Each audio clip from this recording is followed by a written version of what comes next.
Welcome to Chillin' 101. We hope this video helps. You start by preparing the Micromax Keypad phone.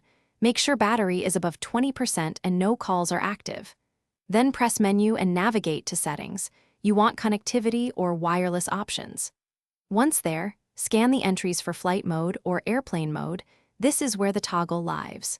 You're doing this now because direct access keys vary by model, and Settings is the reliable path. Now stop and locate that flight mode entry so you can act on it in the next step.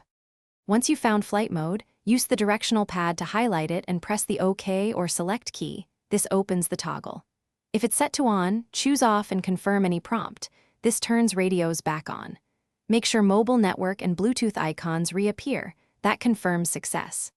If the toggle refuses to change or snaps back to on, do a soft reboot. Power off, wait 10 seconds, power on. Recheck the setting afterward to ensure persistence before moving to final checks.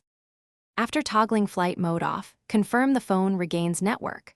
Look for signal bars, SMS reception, and mobile data reconnecting. If radios stay disabled, remove and reset the SIM card, then reboot.